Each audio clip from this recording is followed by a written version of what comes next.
Government ഇപ്പോൾ അവസാനമെടുത്ത തീരുമാനം എന്താണെന്നുള്ളത് എനിക്ക് മനസ്സിലാക്കാൻ കഴിഞ്ഞിട്ടില്ല.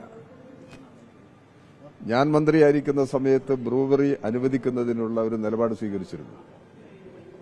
അങ്ങനെ നിലപാട് സ്വീകരിക്കാൻ കാരണം കേരളത്തിന് ആവശ്യമായ മദ്യം കേരളത്തിൽ ഉൽപ്പാദിപ്പിക്കുന്നില്ല, എല്ലാം പുറത്തുനിന്ന് കൊണ്ടുവരേണ്ടുന്ന അവസ്ഥയാണുള്ളത്. അപ്പോൾ അത്തരമൊരു സാഹചര്യത്തിൽ ആവശ്യമായ മദ്യം ഉൽപ്പാദിപ്പിക്കാൻ കേരളത്തിൽ അന്ന് പ്രധാനമായിട്ടും മറ്റേ ഈ ബീർ ഉൽപ്പാദനവുമായി ബന്ധപ്പെട്ട ഒരു പ്രശ്നമാണ് ആലോചിച്ചത്. അപ്പം അങ്ങനെ ആലോചിച്ച സമയത്ത് വെറുതെ അടിസ്ഥാനരഹിതമായിട്ടുള്ള ആരോപണങ്ങൾ ഉന്നയിച്ചു.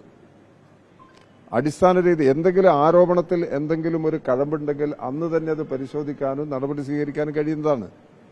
ഉന്നയിച്ച ഒരാരോപണവും തെളിയിക്കാതെ ആവർത്തിച്ച് ആരോപണം ഉന്നയിക്കുക എന്നുള്ള രീതിയാണ് സ്വീകരിക്കുന്നത്. അത് പഴയ മുൻ പ്രതിപക്ഷ നേതാവും ഇപ്പോഴത്തെ പ്രതിപക്ഷ നേതാവും അത് അത്തരം ആരോപണങ്ങൾ ആവർത്തിക്കുകയാണ് ചെയ്യുന്നത്. ഗവൺമെന്റിനെതിരായിട്ട് വളരെ ബോധപൂർവം കെട്ടിച്ചമയ്ക്കുന്ന ഒരു ആരോപണമാണിത്.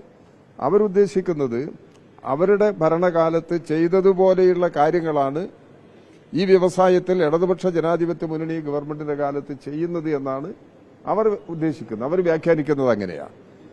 അതിന്റെ അടിസ്ഥാനത്തിലാണ് അഴിമതി ആരോപണം ഉന്നയിക്കുന്നത്. അവരുടെ ശീലം വെച്ച് ആരോപണം ഉന്നയിക്കുകയാണ്. അതുകൊണ്ട് UDF ഇപ്പോൾ ഈ മേഖലയിൽ ഏതെങ്കിലും തരത്തിലുള്ള ആരോപണം ഉന്നയിച്ചിട്ടുണ്ടെങ്കിൽ ആ ആരോപണം അടിസ്ഥാനരഹിതമാണ്. ബ്രൂവറിയോ അതുപോലുള്ള മറ്റ് സ്ഥാപനങ്ങളോ ഉണ്ടെങ്കിൽ നിയമാനുസൃതമായ നിലപാട് സ്വീകരിച്ചുകൊണ്ടേ ഗവൺമെന്റ് മുമ്പോട്ട് പോവുകയുള്ളൂ. നിയമവിരുദ്ധമായ ഒരു നടപടിയും ഗവൺമെന്റ് ഇത്തരം പ്രശ്നങ്ങളിൽ സ്വീകരിക്കുന്നില്ല. ഈ പർട്ടിക്കുലർ കേസിൽ എന്താണ് സംഗതി എന്നുള്ളത് ഞാൻ മനസ്സിലാക്കിയിട്ടില്ല. അത് ഗവൺമെന്റിന്റെ ഒരു പൊതുനയം നിലനിൽക്കുന്നത് കൊണ്ട് അതിനെക്കുറിച്ച് മറ്റൊരു രീതിയിൽ ആലോചിക്കേണ്ടതോ ചിന്തിക്കേണ്ടതോ പ്രശ്നം LDF ഇത് നേരത്തെ ഇതിന്റെ നയപരമായ തീരുമാനം എടുത്തിട്ടുള്ളൊരു വിഷയമാണിത്. നേരത്തെ തന്നെ ഈ പ്രശ്നങ്ങളിൽ നയപരമായ തീരുമാനം എടുത്തിട്ടുണ്ട്. അതുകൊണ്ട് ഒരു പുതിയ നിലപാട് എന്നുള്ള നിലയ്ക്ക് ഇതിനെ വ്യാഖ്യാനിക്കേണ്ട കാര്യമില്ല. അത് എന്താണെന്നുള്ളത് നോക്കിയിട്ടല്ലേ പറയാനുള്ളൂ. വെറുതെ ഇങ്ങനെ അന്തരീക്ഷത്തിൽ ഇങ്ങനെ. ഞാൻ ചോദിക്കട്ടെ, ഞാൻ എക്സൈസ് വകുപ്പ് മന്ത്രിയായിരിക്കുന്ന സമയത്ത് ബ്രൂവറി കൊണ്ടുപോരാനുള്ള ആലോചന നടന്നു. അന്ന് ആലോചന നടന്നത് ഗവൺമെന്റിന് മുമ്പാകെ അപേക്ഷ വന്നിട്ടുണ്ടായിരുന്നു. ഗവൺമെന്റിന് മുമ്പാകെ വന്ന അപേക്ഷയുടെ അടിസ്ഥാനത്തിൽ പരിശോധിക്കാനാണ് നിശ്ചയിച്ചത്. വേറെ ഏതെങ്കിലും ഒരു പർട്ടിക്കുലർ കമ്പനിയോ വ്യക്തിയോ ഒന്നും ഗവൺമെന്റിന് മുമ്പിൽ അന്നില്ല. എന്നാ പിന്നെ ആരോപണം ഉന്നയിച്ച ആളുകൾക്ക് എന്തെങ്കിലും ഇതിന് ഏതെങ്കിലും കമ്പനിയിൽ നിന്ന് അവിഹിതമായി പണം വാങ്ങുന്നുണ്ടെങ്കിലല്ലേ ഇതിന് അഴിമതി എന്ന് പറയാൻ സാധിക്കുള്ളൂ. എന്തുകൊണ്ട് അന്ന് കൊണ്ടുവരാൻ കഴിഞ്ഞില്ല? ഞാൻ മന്ത്രിയായിരിക്കുന്ന സമയത്തുള്ള കാര്യം ഞാൻ പറയുന്നത്. ഞാൻ മന്ത്രിയായിരിക്കുന്ന സമയത്ത് എന്തിനാണ് എനിക്കെതിരായിട്ട് ആരോപണം ഉന്നയിച്ചത്? ആ ഉന്നയിച്ച ആരോപണം ഏതെങ്കിലും ഒന്ന് തെളിയിക്കാനോ എന്തെങ്കിലും അടിസ്ഥാനപരമായിരുന്നോ?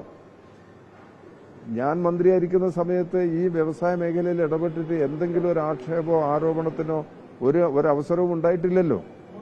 അങ്ങനെ പോയിക്കൊണ്ടിരിക്കുന്ന സമയത്താണ് ബ്രൂവറി പ്രശ്നത്തെ കേരളത്തിൽ അന്ന് ഈ കോവിഡ് അതുപോലുള്ള പ്രശ്നങ്ങളെല്ലാം വളരെ ശക്തമായി വന്ന സമയത്ത് നമ്മളെ വിവാദത്തിലേക്ക് കൊണ്ടുപോകണ്ട. അതുകൊണ്ട് ഒരു നിമിഷം ഞങ്ങൾക്ക് എടുക്കേണ്ടി വന്നിട്ടില്ല ഇത് റദ്ദ് ചെയ്യാൻ. അതെന്താന്നുള്ളത് പരിശോധിച്ചെങ്കിലും അങ്ങനെ വരാനല്ല. അത് മിക്കവാറും അത് ഗവൺമെന്റ് തലത്തിൽ മന്ത്രിയുടെ ഭാഗത്ത് നിന്ന് അത് വിശദീകരിക്കുമെന്നാണ് ഞാൻ പ്രതീക്ഷിക്കുന്നത്. എന്താണ് ഇതിന്റെ വശം എന്നുള്ളത് പരിശോധിച്ചിട്ടേ പറയാൻ കഴിയുള്ളൂ.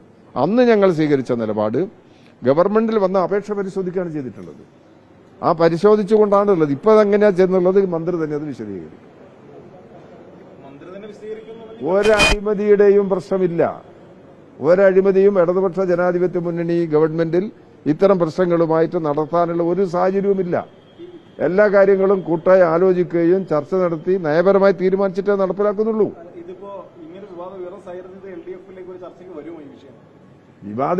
വിവാദം നിങ്ങളെല്ലാം ഉണ്ടാക്കുന്ന വിവാദമല്ലേ? രമേശ് ചെന്നിത്തലയും VD സതീശനും വിവാദങ്ങൾ ഉന്നയിച്ചു കഴിഞ്ഞാൽ അതെല്ലാം ചർച്ച ചെയ്യണമെന്ന് വിചാരിക്കുന്നത്? നേരത്തെ ഈ പ്രശ്നങ്ങളില്ലേന്ന്. അതെന്താന്നുള്ളത് അവര് ഗവൺമെന്റ് വ്യക്തമാക്കട്ടെ. ഇവർ ഉന്നയിക്കുമ്പോഴേക്ക് ഇത് എന്താ അതൊക്കെ ചർച്ച ചെയ്യാൻ വേണ്ടി മെനക്കെട്ട് കഴിഞ്ഞാൽ കേരളം എന്തെല്ലാം വിഷയം ചർച്ച ചെയ്യണം? എങ്ങനെ കേരളത്തിന് മുന്നോട്ട് പോകാൻ സാധിക്കും? എന്തെല്ലാം ആരോപണങ്ങൾ അവർ ഉന്നയിച്ചിട്ടുണ്ട്? ഏതെങ്കിലും ആരോപണം ഈ 8.5 വർഷക്കാലത്തിനിടയിൽ അവർക്ക് ഉന്നയിച്ച് ഉയർത്തിക്കൊണ്ടുവന്ന് തെളിയിക്കാൻ സാധിച്ചിട്ടുണ്ടോ? തുടർച്ചയായിട്ട് ഇങ്ങനെ ആരോപണം ഉന്നയിക്കുകയാണ്. ആ ആരോപണങ്ങളെല്ലാം അടിസ്ഥാനരഹിതമാണ്. അതിന്റെ കൂട്ടത്തിലൊന്നും ഇതും കണക്കാക്കിയാൽ മതി. അതെനിക്കറിയില്ല. നിങ്ങൾ ഇപ്പോഴെടുത്തിട്ടുള്ള പ്രശ്നമെന്ന് ഞാൻ നേരത്തെ കഴിഞ്ഞ എന്റെ ഒരു എക്സ്പീരിയൻസ് വെച്ച് പറഞ്ഞതാണ്. നേരത്തെ ഇപ്പോഴെന്താണ് തീരുമാനമെടുത്തതെന്നുള്ളതിനെ സംബന്ധിച്ചിടത്തോളം എനിക്കറിയില്ല. തീർച്ചയായിട്ടും അത് ഗവൺമെന്റ് ഭാഗത്ത് എന്താണ് വസ്തുത എന്നുള്ളത് അന്നും ഗവൺമെന്റ് ഭാഗത്തു നിന്നുകൊണ്ട് ഞങ്ങൾ ആ നിലപാട് വ്യക്തമാക്കിയിട്ടുണ്ട്. ഇന്ന് വിഷയങ്ങൾ വന്നു കഴിഞ്ഞാലും ഗവൺമെന്റ് ഭാഗത്തു നിന്ന് വ്യക്തമാക്കാൻ കഴിയുന്ന പ്രശ്നങ്ങളുള്ള കാര്യം.